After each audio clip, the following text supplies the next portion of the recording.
Hello and welcome to the League Two Lowdown. We're back for another weekend review. Now, I've been away for a little while, but I am back too. And I'm great to be joined by Luke once again and Owen, who's joined for the first time. So, how are you both? I mean, I think I'm all right. Maybe after our game against Salford, maybe not. That's what our first back-to-back loss since what early August. Back end of August, early September. But we're still second, so it's not all bad, I suppose. Yeah, and Yeah, I'm Owen, very good. yourself? Yeah, very good at football in terms. I'm probably the same as I've been from September onwards for the past 3 years. So Yeah, I mean, just for people who don't know, obviously, who do you support and stuff like that? Do you want to say a bit about yourself? I am a Gillingham fan. So in terms of the exciting bits on this podcast, everything regarding my club is probably more important for the team they're playing than it is us. So I don't mind still. I mean, at least you're safe. You can relax now. I don't know. Unlike certain teams, Yeah, well, I've picked the 1 week to come on where Tranmere haven't played, so that's all good. So we don't it need to still have a feels like discussion. you've lost. I know. Well, yeah, from a Tranmere perspective, we've gone into this week not playing and still come out with a loss, with every team, almost every team below us winning. But I'm sure we'll talk about that in a little bit later. In the first game, we're just going to have a little bit of a deep dive into will be Crewe versus Oldham. Oldham, obviously, in incredible form. I mean, they have done an exceptional job, as Mickey Mellon will always do with the side in League Two, it seems, at this point in the season. However, they've been picked apart by a Crewe side in the dying minutes of the game with the 91st minute from Holicek. Crewe won 2-1 in that game after Oldham went ahead in the first half. Obviously, with a lovely strike by Hutchinson to equal it as well. What do you guys make of that game, really? I mean, I thought that was a very good advert for League Two football. Actually, it looks quite open, which kind of surprised me, just based off the way that Oldham typically play.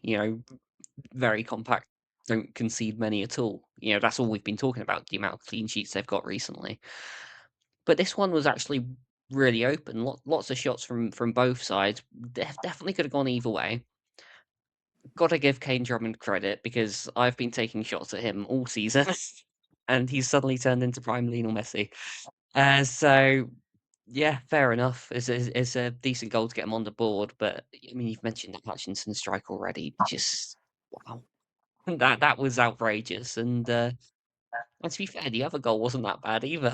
The Holicek winner as well. Uh, it was one of those. It definitely could have gone either way. But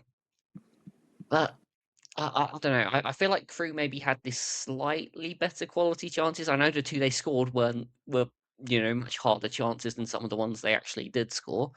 But still, it was just I don't think anyone played necessarily badly. It was just a couple of moments of quality that won Crew the game. And I mean, it is such a huge result, that isn't it? It's brought them back up into seventh, back into the playoffs.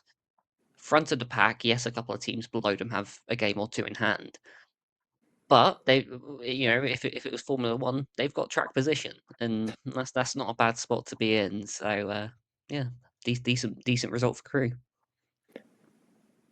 Yeah, I mean, it's a game of consistency, really, at that top end of the table. I mean, if you had to pick Owen between Crewe and Oldham, who impressed you most? I mean, who's got the better chance of getting promoted or getting into those playoff places at least? It's always difficult in these type of games. I'm glad there was a winner in the fixtures today because I think it gives either team, whichever one wins it, a bit of a statement that they're able to beat one of those teams around them and make that jump as crewed into the top seven. I think if you're looking at the form table, this is obviously Oldham's first defeat, and I think 8, maybe 7. And they've been on an incredible run, wins against Chesterfield, and they've obviously had the more gritty victories like the 1-0 at home to Harrogate, which you probably expect to be a bit more comfortable. They came to Gillingham and won 3-0, which isn't much of a benchmark, but they did that anyway. And I think the thing with Oldham is that, and this isn't any disrespect to Crewe, if I was putting one of them in front of the other in terms of, I think, favouritism to maybe cement themselves into the top 7. And, I know Crewe won the game yesterday, but I think with Oldham, I'm really impressed with the whole structure that they've got. They've got two very experienced centre backs for the level. Jonathan Daniels as part of great teams that have also gone by. Some obviously not quite made it to the next level, as we know. And I think Manny Montef is one of those. I think one of those centre backs where you have to see him in person play against your team to just realise how much of a commanding unit he is at the back there. I mean, when we played him, he headed everything away. He was first to everything, and Woods in the middle there's played at a higher level. The structure goes through to Fondop as well, who scored quite a few goals recently. One against us as well. Can't read too much into it, but I think the core that they've got on the way they express themselves, and again, when you see these teams in person, it's much easier to comment on, because I've seen us play Crewe and Oldham both recently. We went to Crewe away and lost 1-0, and I thought it was more of an even game, whereas I thought when we played Oldham at home, we were magnificently second best in that game. I think Oldham controlled the tempo. They had a really clear identity, and I think we mentioned this before going on air. I took a look at their fixtures from now until the end of the season. But they did look Crews at the same time. But I thought, other than Oldham, they play MK Dons, they play Salford, and they've got a tricky penultimate game away at Newport, which could obviously be massively significant at both ends. I think their fixtures are pretty kind. And the thing is, in the nature of this league, I think anyone up to Barnet, who I think are currently 11th or 12th, they're very much in with a shout. But there is something about Oldham. I think it would be difficult, albeit very impressive, if they were to make the top 7. But I think if I'm choosing between one of the two in a minute, I think I would give the edge to Oldham. Although obviously Crewe fans won't be happy about me saying that, considering they won the game as well. But I put Oldham just above. But I think two very good teams at the level, and as good as I say that there was a winner in it, because I think it provides a statement either way. We don't want to see a draw in big games like that. Yeah, no, absolutely. I mean, it's two sides with sort of different ways of playing. You look at the stats there, and Crewe tend to concede, but they also tend to score more goals, and Oldham are sort of lacking in goals as much as the other teams around them, but provide clean sheets, and you need them to get wins. I mean, for yourself, Luke, who's got a better chance there? It's very, very tricky to call at this stage. I mean, obviously, I just made this whole big thing of, oh yeah, Crewe are already in the playoffs. They've got the advantage, but at the same time, there is just something about Oldham at the minute, isn't there? Obviously, now that this sort of mini run they were on has ended, you do kind of need to see how they react to that. If they go and lose the next one, we're probably all saying, okay, yeah, no, that might be season done. But if they can, keep it going, get themselves back on the board again, start a new run, then I would probably back Oldham just that little bit more, and just that extra bit of momentum. Crew have kind of been thereabouts all season, but there's always one that pops up out of nowhere, isn't there? And that's pretty much been Oldham's season. To be fair, we were pretty much writing them off, probably a month or two ago now, and suddenly they're right in the middle of the race. And to be honest, they're not the only one as well. There are other teams we were mentioning off air, and I'm personally going to talk about one of those a little bit later. But still, of the two, I'd say Oldham at the minute.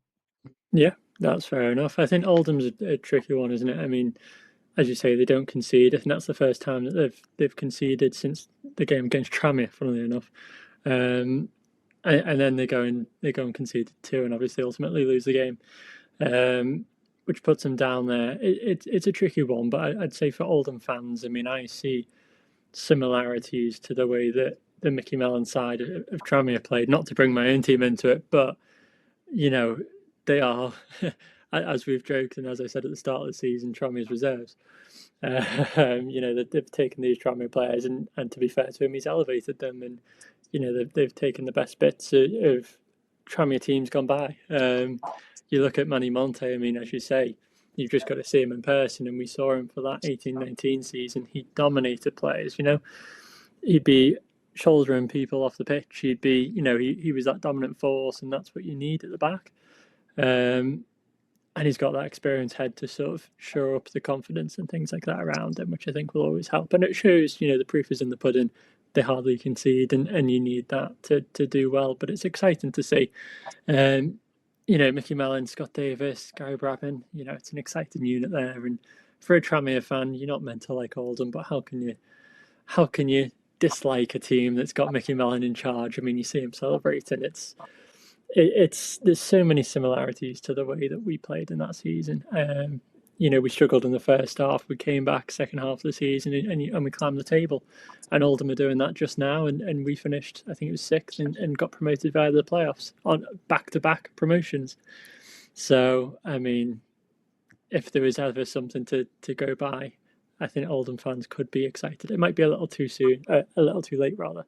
But, there's similarities there to have a look at. Going into another game, there's another team that hardly concedes that did this weekend. Barnet versus Cambridge, a simple 1-0 win for Barnet. I don't particularly think it was much in the game. 1-0 on the 49th minute in the second half, and they saw the game out quite comfortably, I would say. Again, Cambridge conceding, which is different. We've had a weird week really this week. What would you make of the game, Luke? I mean, this was just a very typical Cambridge type of game. With all due respect, nothing happened for a lot of it. Now, that's not necessarily a criticism because I think that's entirely how they play. They're trying to make things cagey, trying to make things awkward. That's what they're very good at. And it was just frustrating from a Cambridge perspective in the sense that they just offered nothing going forward, absolutely nothing. But although to be fair, for a lot of the game, you could say the same about Barnet. I was looking at the first half chances. Barnet had 3 shots, all of them were from range, and I think what 2 of them were off target. Just from the first half alone, you know. But they did eventually get a goal, and of course it would be a set piece. Cambridge are typically considered to be a strong set piece team, but they left their front post unmarked. Danny Collins ran in, well, as I said, front post. And it's a decent header, to be fair. And maybe a bit frustrating again from a Cambridge perspective. You'd hope the marking would be a little bit better. He shouldn't really be able to score from that angle.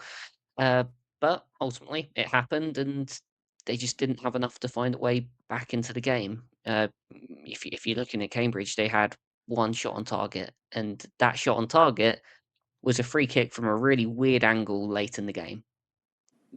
You can't be taking roughly 88 minutes to have a shot on target against any opposition. Don't get me wrong, Barnet are playing very, very well at the minute. But if you've got promotion aspirations, you've got to be doing that a little bit more. I do want to touch a bit more on Barnet, though. Obviously, I was saying in the previous game that there is another team in that sort of chasing pack that I think is very, very dangerous. And I mean, maybe it's just because they went and beat us the other week, but I mean, Barnet well, I'm going to use the term giant killers, but I don't mean it in the conventional sense of, oh yeah, they've beaten big clubs. I mean, they've beaten the teams that were second and, well, the team that were third at the beginning of the game week. Back to back. And now they've got Bromley straight afterwards as well. If they can pull off all 3 of those, when we previewed all this previously, I was saying, you know what? If they can take 4 points from those 3 games, they've done well. They've already got 6 with 1 to go. And then you look at the rest of their fixtures beyond that. You're looking at Fleetwood, Barrow, Notts County, Gillingham, Harrogate. There's only maybe 1 game there that they could potentially struggle with, in my opinion. But again, the way they're playing, I don't think they fear anyone, and I think they're a very threatening side to come up against. So I think absolutely credit to them, and I mean they are my tip for dark horse for the playoffs, I think. Yeah, I mean, you look at that. It is an exciting sort of proposition, really. You're looking at 5 or 6 teams there that are all chasing that 7th spot, let alone the rest of the playoff places that are up for grabs. In terms of, the 2 teams, really, a really tough contest. I mean, they've both got to be better than that if they want anything from any sort of league position. Both Cambridge and Barnet, surely, Owen. I mean, they've got to improve. It's got to get better quality if they want points from a future game. Yeah, the game itself was very low quality. Only 15 shots in the game. Both teams. I'm not someone who's massively big on XG, but neither of them managed to hit point 0.5 XG. There's 15 shots, just 2 on target between both sides, one of which being the goal. Obviously, as you mentioned, the Cambridge is very much a Neil Harris type of team in terms of you're not going to score many goals unless they're playing us, in which case you'll get 5. But generally speaking, I've seen it when Neil was with us, where a lot of our fans didn't really like his style of play. We'd win a lot of games 1-0, but those are the sort of that's how you get teams promoted. Really, you don't have to be free flowing and create chances game after game. But then when it is a division like this where it is so tight, you probably do need to, in Cambridge's terms, be a bit more expansive, be a bit more braver. And I think I was a big fan of Neil, but one thing I did notice about him sometimes he seemed to be happy to just sort of wait and try and hope we can nick, or whatever his team is at the time can nick one chance and we're going 1-0 rather than being a bit more proactive and chase games and try and take them away from other teams. And if you're not able to get that goal, it does obviously leave you very susceptible. And Barnet are one of those where they probably epitomise, much like Oldham, the beauty of this league and its unpredictableness, where you can sort of for 3/4 of the season be one of those teams just underneath the playoffs, not really doing a whole lot, be very inconsistent with your results, but then to show you only need to really be in form for 1 month of the season to get there at the end necessarily. We saw the extreme example being Doncaster a few years ago when they were in the right at the bottom, managed to get there. If you're one of those teams who are sitting 13th, 14th, maybe even lower, and given how congested it is, if you hit form at the right time, there's a high chance you will make it. But again, with these teams, they need to be a bit more resolute and a bit more cutthroat, I suppose, to get to where they want to be. Because I think Cambridge, the games like this one where it's a team not exactly in and around you but just underneath you in the playoff picture, same with Walsall. When they beat us, they went to Walsall a few days later, and I think that's the sort of game that you've got to back up a result like you did at the weekend, and they went there and they got a 0-0 draw, which Walsall, I know they are one of the teams around a bit. If your team want to be in the top 3, I think that's a game you've got to attack, even though it's away from home. You've got to try and win that game. And the sort of games you look at at the time, a 0-0 at Walsall probably doesn't sound like a terrible result or anything like that, but it's probably one of those fixtures where, say, Cambridge end up finishing 4th or 5th and end up in the playoffs. I probably look back on that one and think maybe we could have gone a bit more for that and got the result needed. But I think with Cambridge, they are going to be on. It's hard with Cambridge, right? Do I think 3rd or 4th of them really? Because again, when teams play us, I can't really read much into it because we're terrible. So I sort of look into their other results and just the ones that like yesterday where they fall a team chasing the playoffs, and the Walsall one where they can't quite get it done. The game they need to win, that makes me think maybe they're not quite going to be there. They went to Accrington a few weeks ago. I think they picked up a point. Just off the top of head, an example you can cross over with that is Notts County got the job done at a team low down in Harrogate yesterday. The games you need to win, I think the likes of I was going to say Bromley, but after yesterday's probably not the best example.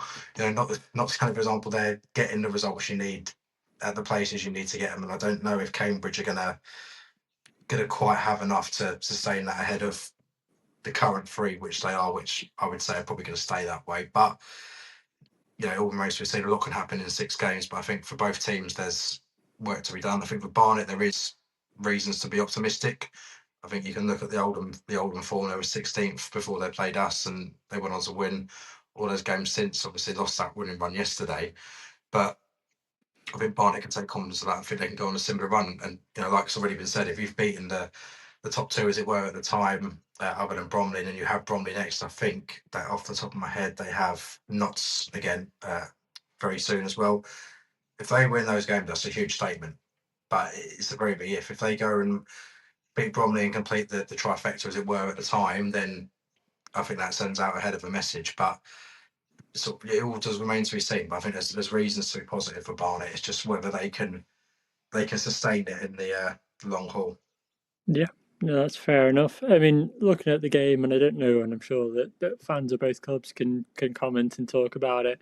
But you look at their sort of passing accuracy, both had around 50% or under 50%. So you're looking at less than half of the passes that you make are going to your own players, which is just insane if you want to be at the top end of the table. It's something that I wouldn't even expect us to do at the bottom end, and maybe, it was a windy day, maybe that played a part. And things like that. But it is slightly concerning to me that, a game of very little chances, a very little quality, really. If you look at that, if you can't hit your man from a pass, how are you going to expect to be challenging? I don't know, but ultimately, if you get those wins when you're not playing well, I guess you are going to be on the top end. The big thing for me from that game is the duels. I mean, Barnet won 70% of the duels in the game, which, again, on a game like that, it did look like a feisty game, really, and a bit of, a bit of contest, really.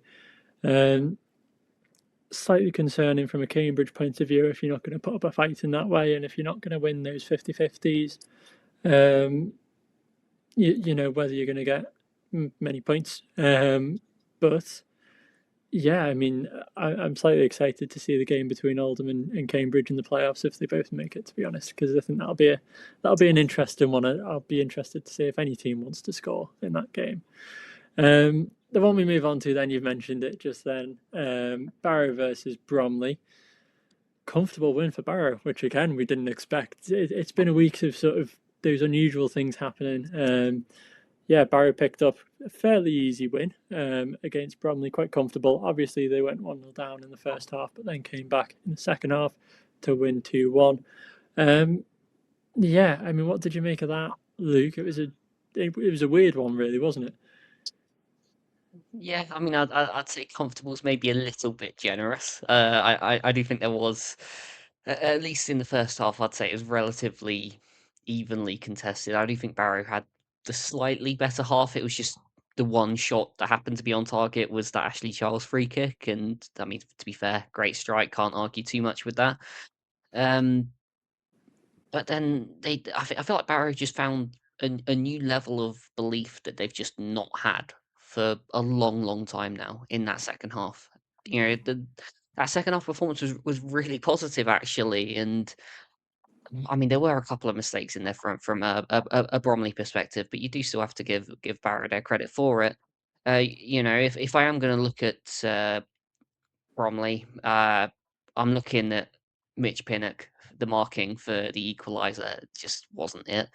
If he tracks back fast enough, which he definitely had time to do, that entire move just doesn't happen. It's just one of those sort of switch off moments, and bang, Barrow back in the game. And then I think this is the amazing bit for me. They won it on a set piece. Bromley are the set piece team. They're not supposed to be outdone on set pieces. But to be fair, Well, I think if you just watch Danny Rose's movement the whole way, he's moving towards the back post. As soon as the second ball sort of arrives, he turns sharply, and his marker's gone. His marker's long gone, and it's just a really good strike to put it to bed. There were moments where Bromley maybe could have threatened to score again, but Barrow won, and to be honest, they deserved to win. And that snaps a 21 game unbeaten run, which is insane. It is the law of League Two at this point. Whatever the weirdest result that could possibly happen in this league, it will happen. And that was it. Um, Again, I don't want to come across as if I'm just being like, oh, competitive rival, all the rest of it.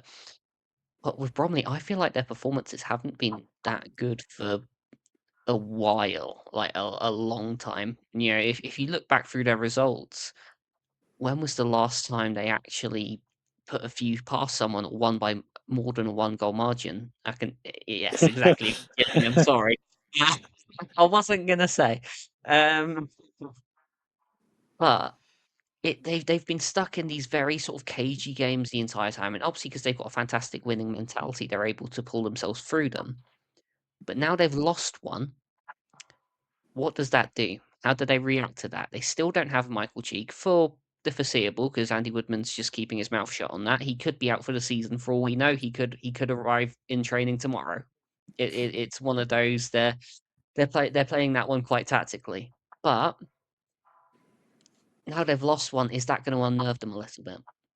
you'd probably hope not if you're a Bromley fan, because if you're on this big unbeaten run in the first place, you'd like to think you've got a strong mentality there. But the fact that the performances have been quite poor for that long, is this going to snowball? That's my big question. Yeah, I mean, the question for me, and we go back to a video from social media a few weeks back, really, about sort of the points tally that Bromley were aiming for, and that's always been a question for me. Really, is that the reason that they've slowed down? I don't know. Like, how does that mentally affect the players when they reach it so quickly and they overperform? Do they almost go, okay, we can shut up shop now and call it quits because we've hit the target and sort of slow down? Or do they go for more? Because ultimately, as you say, they've not really been on form for a while, although they've been picking up the results when they need to do. Similarly, does that play a part in obviously Michael Cheek not being available? Is that possibly the reason? I mean, how comfortable do you think Bromley are at the top of the table, Owen? And are they? Is that game going to shock them? Is that going to have a sort of carryover effect? I think obviously their position's coming a bit less comfortable week on week, and because of the performances and other teams sort of getting better around them, and this result will be one of those that perks up ears at both ends of the table. I couldn't imagine being one of those teams down the bottom who won yesterday, and the first thing they see when they go into the dressing room is that Barrow have beaten Bromley. That must have been a bit of a killer. But I think with Bromley, I think we've got to remember that it is just very rare for a team to be so good for the whole campaign. I think it's just a case of them maybe having their start of their job, perhaps, if you like, towards the back end of the season. I don't also think it's uncommon for teams to sort of be so good for so long in the season and sort of like hop over the line in the end, as in they end up getting that P or the C next to their name without playing particularly well in the last few games. They've done enough over the season to afford to have a bit of poor form towards the end. I wouldn't surprise me if that did happen with Bromley, that they do get over the line. They might not necessarily be champions, but I think if you're telling a Bromley fan in August you'll go up, but you won't win the league, I don't think they'd have much of a argument to me. I think we've got to look at what they've done as a body of work so far this season and just sort of give them the credit that allowed them to have sort of poor form of years towards the end of the season. I think they will make it. I'm not so certain they'll make it as champions, but I think they will get over the line. And I think this is one of those stories where you look at the manager, Andy Woodman, he's been there for so long now. It's the incredible job he's done to be in the Football League for just back in the Football League for just 2 seasons and make the jump if all things go well to League One. Not sure what happened with them in League One, but that's a conversation for another day. But yeah, I think it's obviously a bad result, which is any loss is a bad result, but giving it to a team in the relegation zone, it will sort of ring a little bit of alarm bells. But I think Andy Woodman's been around a lot. He knows the squad very, very well. He's worked with them for a long time to make sure that they react well. I also don't think he's someone who'd let his team get too high when things are going well. I think he's somebody who'll keep his dressing room very level-headed and not too far ahead of themselves. And it probably make the players aware that they are going to go through a patch at some point. And if it does come towards the end of the season, I think they will still have enough to get over the line. I think if they were to end up in the playoffs, it'd be a difficult one really if they'd end up in the playoffs to say it's been a poor season for Bromley, given what the expectation would have been. But I think they'd be very disappointed, and to the point if they did end up in the playoffs, they probably wouldn't make it. But I think they will be okay. Their fixtures, final 6 or 7 games, 6 games. That wasn't a pun intended there. Promise. Are obviously a bit more tricky side to play. Just pick up Barnet, MK Dons, Cambridge, Salford, and final day against Walsall. Walsall could be needing the points to get into the playoffs, but at the same time, they could already be in the playoffs with no room to manoeuvre. Might rest players. You never know. So I think those fixtures.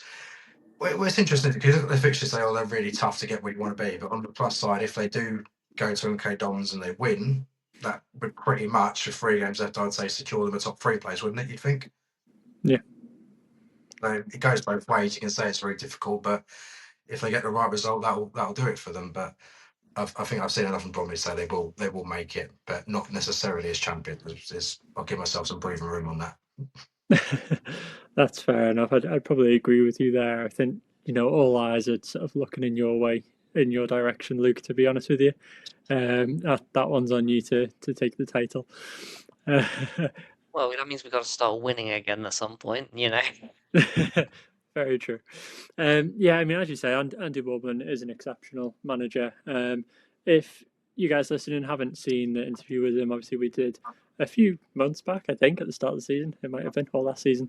Yeah, go and check it out. It was brilliant to hear sort of the insights that he gave, and it was a really good interview that the guys at League Two Learn did. So go and check that one out. And we'll wait and see if he manages to get Bromley's side promoted.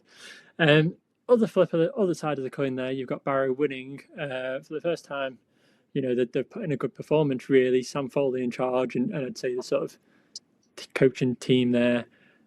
Interesting to see that they're picking up form. Another team that similarly managed by someone who isn't really the most experienced in the world, and they've gone and beaten Gillingham. I'm afraid we've got to come to that.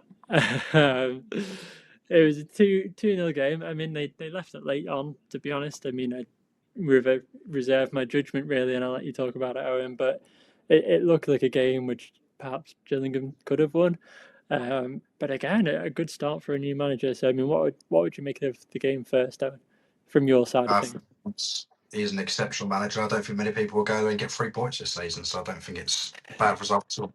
No, look, yesterday was, I said before we come on air, it was the most 0-0 game you'll probably find all season until the ball went up for injury time, and Crawley had that little bit of impetus that we didn't, and they got the goal and then on the counter managed to get another one. It was not a sort of game I think you can watch and make a necessary judgment on Colin Kazim-Richards, because there was really nothing in the game. Both teams were terrible in the final third. Both teams struggled passing it to the right colour. It was just, we said earlier like Crewe Oldham probably being a good example for League Two. This is probably a good example for League Two at the opposite end of the spectrum of what you don't want to see. There's two really poor teams, to be honest. Obviously, from Crawley's point of view, fantastic. The result they certainly needed, given the results of Newport and Barrow both winning. If we'd somehow managed to win that game with the other results going against them, it would have been a really, really damning weekend for Crawley. But they got the job done. I'll focus more on them because it doesn't really matter what we do. We're irrelevant at this point. I think for a team at home, I think they allowed us to have quite a lot of the ball in the first half. It's maybe because this is the thing with it's the manager's first game. You don't know if that's a tactical thing where they wanted to try and focus more on counter attacking and let us have the ball, or whether it's just a case of we end up being a bit more dominant on the day. But I think you could tell the slight difference when going forward. I think they were a bit more, what's the word, expansive going forward than we were. They picked out better passes and better angles to shoot, but without really troubling Glenmorris too much.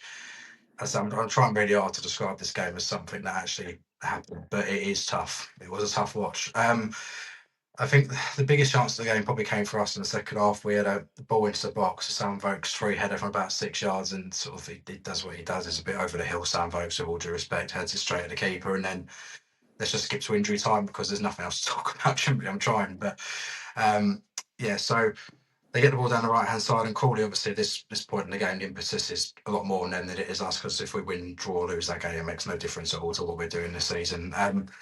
They get the moment, the ball goes inside to Richards, and it's really poor from us on two accounts. Aaron Rowe, with really lackluster press on the edge of the box, sort of just puts his body sort of in the way, but not really.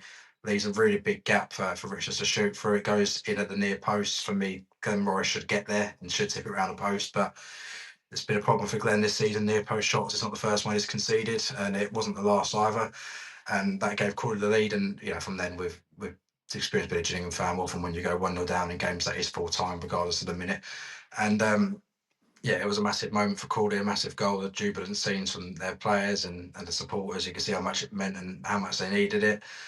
And then obviously a few minutes later, we pushed a few players up the pitch, and Adamoah gets in the box, makes it 2. I'm going to nitpick it, but it's annoying from our point of view. 1-2, we don't track the run up. For the second one, there's all the time in the world in the box, fires it in off the post, and that was 2-0 in game. And from our point of view, we turned a 0-0 into the 2-0 in the space of 3 minutes. But from Crawley's point of view, they won't care about that. It's brilliant start from Colin Callum-Richard. I did notice, I don't know if this is a thing that Crawley did after games they've won in general, but he got the squad all together, and the thing Chelsea do a minute before the game, where they do the huddle around the centre circle. He did that with the players at the end of the game, which I suppose is, I'm not sure that's something they've ever done under Lindsay, but showed a bit more unity, and that he's trying to bring everyone together, because I know it is going to be a big push for the end of the season. It's going to be a big battle down there, but this is, when you look at the results, but when Newport and Barrow, sorry, this is a game that Crawley really, really had to win.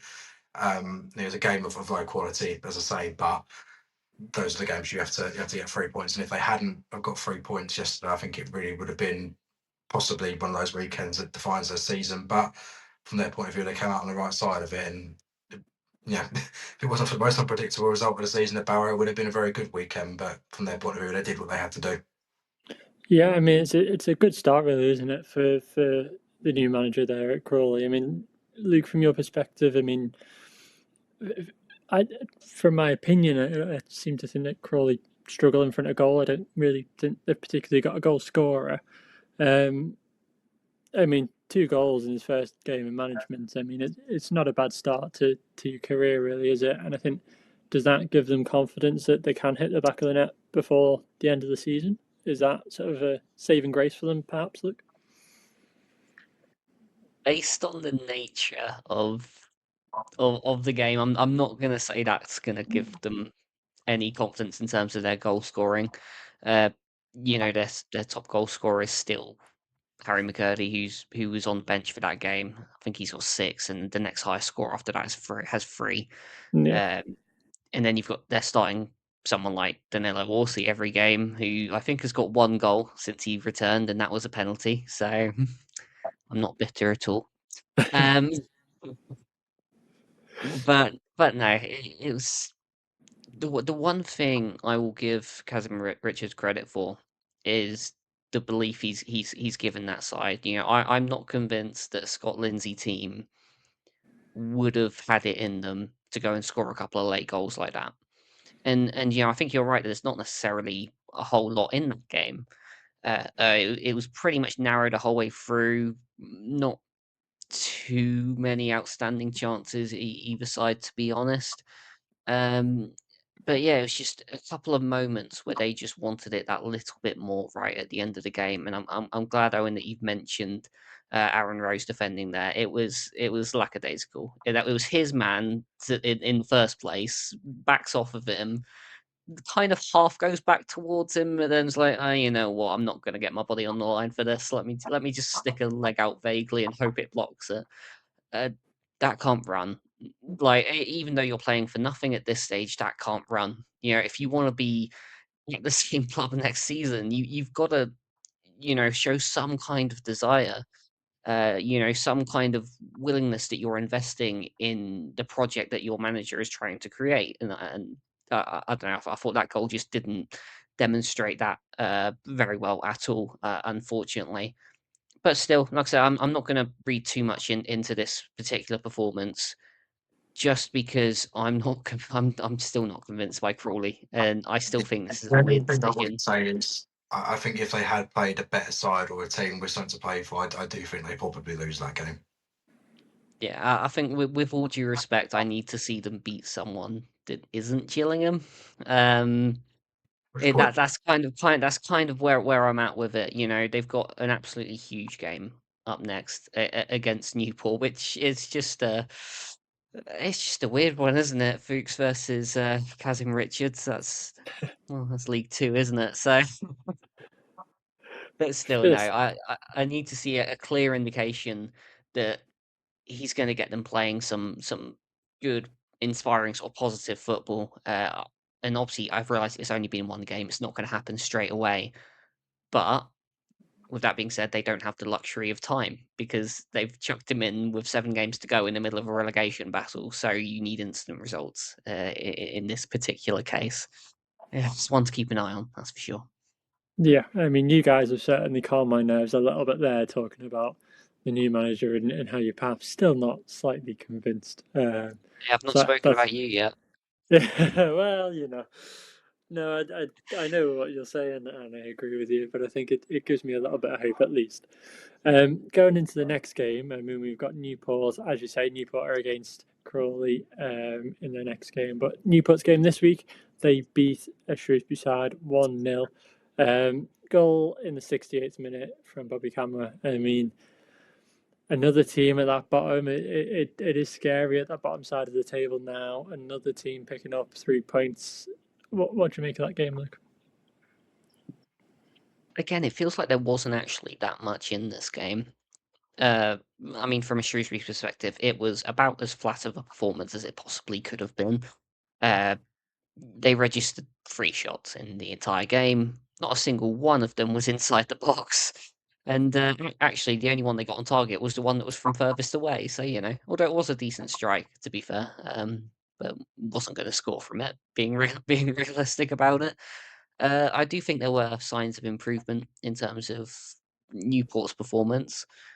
Obviously wasn't brilliant because they didn't exactly do much more, and ultimately they needed what was, to be fair, a bit of a screamer to get the win. Although to be fair to Bobby Camworth, yeah, just good quality. What a goal!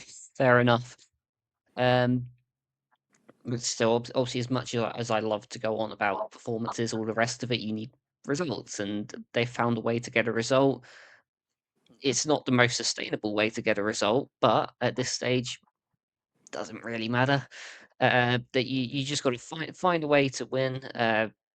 They were perhaps a little bit lucky because I think there was a penalty shout in that game that wasn't given, and I've seen them given before. I can't remember who it was that took someone out, but it was one of those that could have been a bit mixy, but yeah, that's just a huge win, and you're looking at how close it is, at the bottom now, and especially with the fact that other teams have picked up wins. You're looking at Crawley, you're looking at Barrow.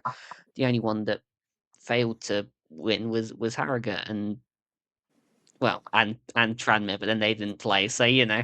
I can't criticize them too much for that. But it does make things very, very tight in that area of the table now. I'm just very briefly going to mention Tranmere. It's a 4-point gap to Tranmere, up in the dizzy heights of 20th. It's very, very close, and if Newport can pull off these sorts of results and they just have the right mentality to get them through these games, then to be fair, you'd back them to get out of it. And actually, the one thing you can say for Newport is I think it's in their hands. If you just look at the remaining fixtures they've still got to play Crawley, still got to play Harrogate, and they've still got to play Barrow. The proper 6-pointers there. They could get themselves out of it quite easily if they can just keep their mentality going strong. That's all it is. Yeah. I mean, on the sort of flip side of that, Shrewsbury find themselves with 4 losses from 4 now. Very sort of struggled at the start of the season, then it's quite clear that the new manager bounce works and worked in great effect, and they saw the benefit from that. They escaped the relegation battle, but I mean, 41 points isn't safe. 4 losses on the trot. I mean, how safe are they? Are they in a relegation battle? Can we call them that, Owen? I mean, how close are they? I think they're one of the many teams in and around that area who are sort of amongst ourselves and Cheltenham and things like that, are sort of going through the motions now and are probably just quite hoping for these final 6 games to come and go very quickly so they can look towards the summer. I think that on points wise, you can argue they're still not fully safe, but then when you look at the games that you just mentioned, with a lot of teams playing each other, I think it would take a big shift for them to be dragged right into it again. If it was a League One sort of table where 4 teams go down, then it's a bit different. But given it is just the 2, I think they'll be okay. I think they had that upturn in form that sort of rectified what a terrible start of the season they had, and they are just one of those teams in a minute. I think are just going through the motions, and they'll pick up the odd result probably in the last 6 games. They'll do it for them, and I think they'll be okay. But obviously, there's still going to be work to do in the summer, and it won't be if they survive by 4 or 5 points. I don't think many Shrewsbury fans will be looking at that as a successful season in any way. They'll want better next year and sort of hope to build on it in the summer and forget this season ever happened, which I think a lot of teams around that sort of circle will be doing the same thing. But yeah, I think if they were to be put into, well, actually, if we talk about them being a potential relegation battle, if they are 4 points clear of you, or 5, I think it is actually, maybe, Yeah, Do you consider yourself to be in a relegation battle? I assume that being Tranmere. I know you didn't fully. play, and I don't mean you're out, but just from some perspective on it. Yeah, fully. Yeah, Uh, I think it is just, like you mentioned, the teams that do have to play each other. Obviously, they can't all win. I think that is essentially going to be the deciding factor. They're not all going to pick up enough points to be safe. So I think for Shrewsbury to be dragged right into it would take a monumental shift, which I obviously don't think we're going to see. So I think they'll get through the last 6 games. They'll be okay in the end, but it won't be seen as a season to look back on at all. Yeah, that's fair enough. I mean, we've got Shrewsbury next on Good Friday, and I think we've got quite a few players back. So if we did, and I don't believe we will, but if we did hammer them, score 3 or 4 goals, then I think there's cause for concern there. And I think perhaps the alarm bells might start to sound for Shrewsbury, but I probably agree with you. I see similarities to how we were last season under Nigel Adkins and then Andy Crosby towards the end. I see the similarities there. Perhaps a squad that's too good to go down, but we're sort of in that contention and are now just smooth sailing to the end of the season. But I've just got my doubts. I've got my slight doubts. So I mean that wraps sort of the deep dives up. I will go through the other games quickly. Looking at the first game, I mean, it was the first game of the day, I'm pretty sure. Bottom of the league, Harrogate Town. They remain bottom. They lost. They were, as you've mentioned, as everyone's mentioned, they were the only team in the bottom 4 to not win, putting them even further down at the bottom of the table, which is struggling times for them. They lost 2-0 to Notts County with Jaffa scoring twice. Easy goal in the first one and then the second. Bristol Rovers won 2-0 at Accrington Stanley, who are just both pretty much smooth sailing to the end of the season. Harbottle and Sparks with the goals. Colchester versus Walsall finished 1-1. Burke scored first for Walsall, I'm pretty sure. Really good player, really exciting. I just have to say that. I think he's really underrated. And Harry Anderson scored for Colchester to equal it up.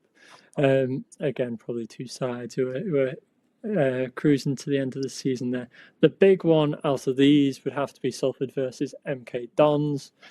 Did you have to I- mention it?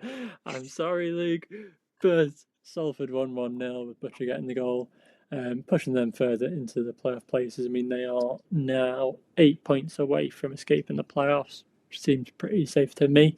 Maybe they've got eyes for the automatics. We'll wait and see. MK Dons, however, on the other hand, slipping, and they obviously lost 1-0. Red card to offered as well, which will be a cause for concern, and we'll wait and see.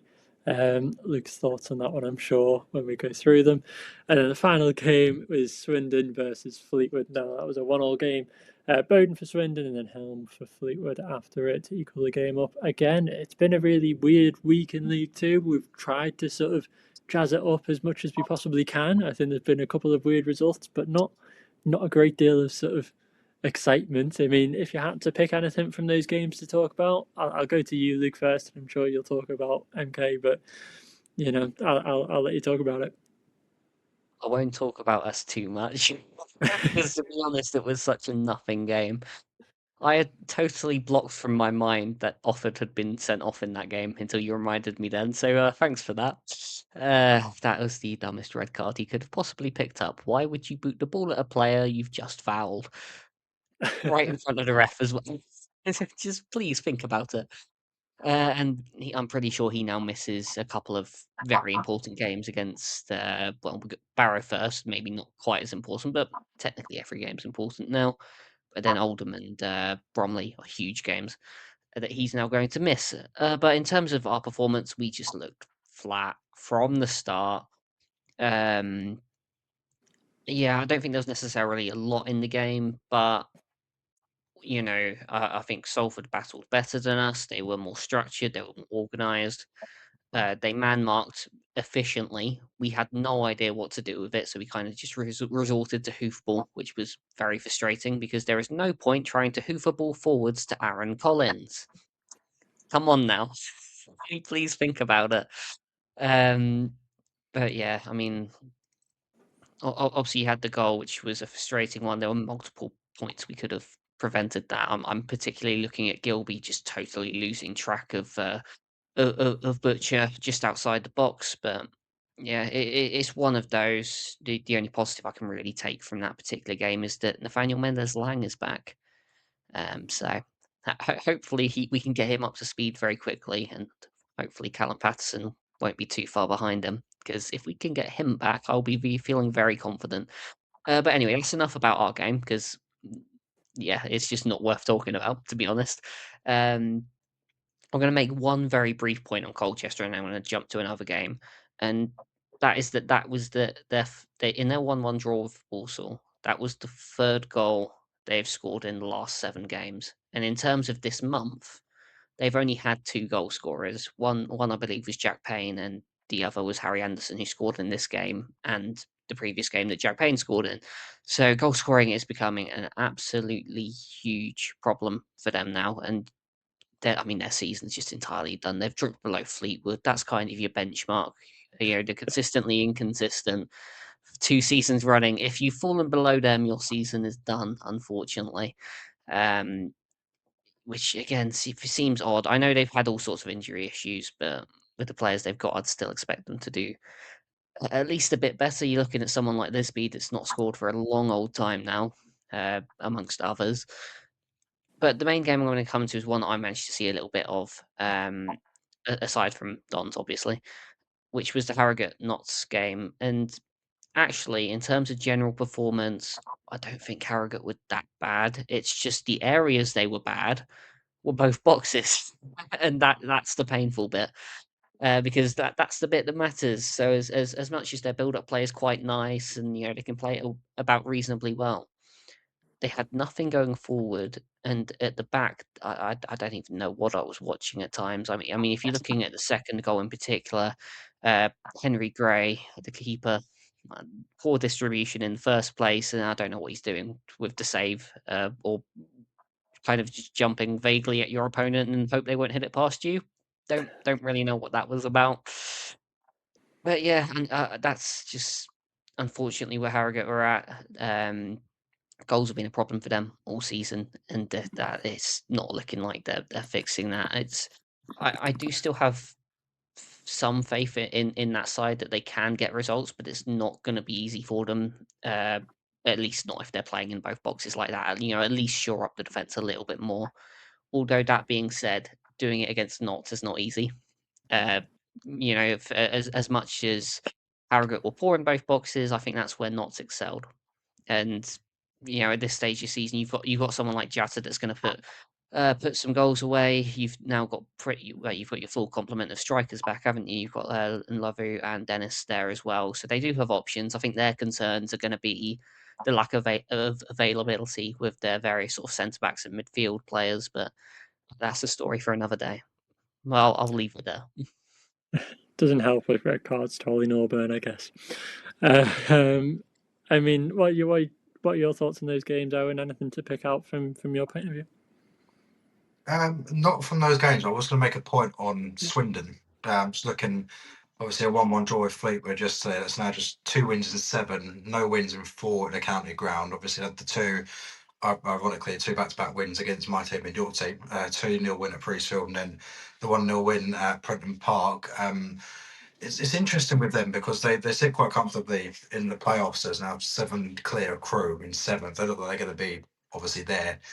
But I do worry about them in terms of how much of a threat they are going to be within those playoff games if they continue to sort of end the season in the sort of form they're in at the minute. Because they're as bad as we've been for the past over many months. That was probably the best game we've played in a long time. In a 2-0 defeat to Swindon, we should have scored a couple of goals in that game. We didn't. We did to win, but I didn't come away from that game thinking Swindon looked anything like a playoff side. And again, the side of their drop points to obviously the benchmark, as you say, Fleetwood. I suppose you mean like the benchmark of mediocrity or mid-table in this division. Mark Helm getting a goal for Fleetwood. I'm a big Mark Helm fan. I like him a lot. I'm sure he'll get a move. I think that's 8 goals and 5 assists this season now for Fleetwood. Very good player on the eye, especially when you watch him in real life. But yeah, you do worry about Swindon and whether this form that they've got at the minute, if they keep out going into the playoffs, if they're going to be one of those threats to go all the way to Wembley and so on. Because at the minute, I'm looking at a takeaway from that game. I'm not really seeing it. I think they've obviously picked up a good amount of points this season to be where they are, but I don't think they're going to be ending the season or going into those crunch games and any particularly good form. I don't know what your thoughts about that from a Swindon point of view, perhaps. Yeah, I mean, I would agree with you from an opposition to Swindon. I mean, I thought we played quite well against them, to be honest, and I don't particularly think they challenged. And I think, from a Tranmere perspective, you don't have to do much to score against us.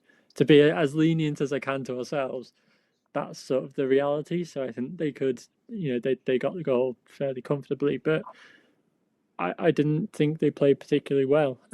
So I'd agree with you, really. They didn't look. You compare that to an Oldham when you see an Oldham or a Grimsby. Those teams, or a Barnet, I guess, those teams just outside the playoffs. Potentially the point. Well, I presume the points are probably going to be too much to make up. But how they're going to face in the playoffs, I'd agree with you that they are really going to struggle. So it'd be interesting to see. Yeah, I'm just going to add on that very, very quickly that actually even their goal scoring potential wasn't even that good in that game. I know they won the XG battle quite comfortably for your Mike Williamsons of the world, but actually most of that came from the goal, which was essentially a relatively close range header, which was parried pretty much straight onto the foot of Billy Bowden right in front of the goal line. And that was most of their XG. And if I'm being honest, I think they were quite fortunate to come away with anything at all because James Norwood also missed a big chance later in that game as well. So performances do concern me a little bit. Although, as a Dons fan, long may it continue, to be honest, because if they keep faltering, that's more promotion for us. But yeah, we'll see how it goes. It'll be interesting to see how they do against the team right above them, Cambridge, in the next game. I'm sure that'll tell us a lot about both sides. The only thing about those sort of round-up games for me, again, I seem to be the sort of relegation battle expert, surprisingly, or unsurprisingly. Yeah, I mean, Harrogate losing doesn't give much hope to them. I think it probably, you look at it in January, they lost James Belshaw, which is probably one of the best players. Another one you'd probably put up in those ranks as one of the best players. Obviously, Stephen Duke McKenna has missed an incredible amount on the season. Still only making sub appearances, it seems. I'm not totally clued up, but I think that's sort of been the case for a while. Which is whether he'll start to get more game time. I think when he comes on, he looks electric. He looks like he can do stuff and make stuff happen. But I think they're relying on him a lot, and will continue to rely on him. And I think that's always just the slight worry for them. But benefit to me, I think those teams that have injuries are always going to struggle at this end of the season. We've had it, they've had it. Tottenham have had it right at the top of the English football pyramid. If you've got injuries, you just can't maintain it. Maybe MK can, but that's the depth of their squad. I mean, those are the games for this week. We're going to hope for a little bit better, a little bit more entertaining next week, obviously with a full round of fixtures. We do have the team of the week, Luke, if you wanted to mention that. I'll rattle it off very quickly then, shall I? Okay, so in goal we have got Jacob Chapman of Crawley. At right back we've got Ben Jackson of Barrow. The centre-back pairing is Danny Collins of Barnet and Kofi Barmer of Bristol Rovers. That throw-in, by the way, have you seen his throw-ins? Just very spinny and outrageously long. They're very annoying. Left back, it could have been Sparks, but I've gone with Reece Hutchinson of Crewe. I think it had to be after that goal. Right mid, I've got Kane Drummond of Oldham. My centre midfield duo, annoyingly, it's Matt Butcher of Salford. And my entire player of the week, which is Matas Holacek of Crewe, goal and assist in a crucial game. My left mid is Bobby Camwa of Newport, and the strike duo is Alassana Jatta of Notts County and Danny Rose of Barrow. Manager, I think it could only ever be one. Really, it had to be Sam Foley of Barrow because that result was just outrageous. And the only thing I'm just going to very briefly mention is that for those of you that tune into our midweek episodes, I think this is the first week ever where I might have actually stumped you all. I don't think I've seen anyone give me a right answer yet. So there's still a couple of days to get your answers in. So I'm just going to mention it again. You've got to give me the first name. I'll give you the first name of one League Two player and the surname of another one. You've got to try and connect the two. The clue for this week that no one's got yet is Ben Smith. So if you know the answer to that, drop it in the comments, and we'll of course give you a little shout out as well. But yeah, that's it from me. I'm trying to think and I don't know it. I told you it's a tricky one. We have two players called Smith. Yeah, we've got one. Don't give them the answer. We'll work together, I'm sure. We'll get it. Yeah, I mean, Halachek, does the assist really count? I mean, simple pass and then a screamer, but it's fair enough. And I think obviously Sam Foley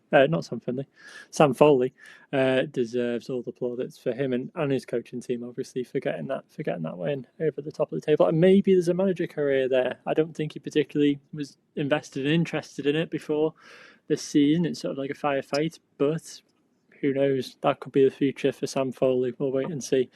Maybe I'm judging too soon after one game, but we'll see at the end of the season. That is it. I mean, we've covered everything. Just about an hour. I hope you've enjoyed it. I think it's been we've tried to make it as entertaining as an episode as we can, despite the 1-1 draws and the 1-0 wins that we've seen over the course of the week. Another thing to mention is, I think in League Two and League One, there was only one game that wasn't a home win or a draw, which is insane. So well done, Notts County. You have made history. But yeah, thank you all for watching. Obviously, do all the like, subscribe, all the usual stuff. And we'll, of course, see you in the midweek episode for something a little bit more exciting as we look forward to Good Friday weekend.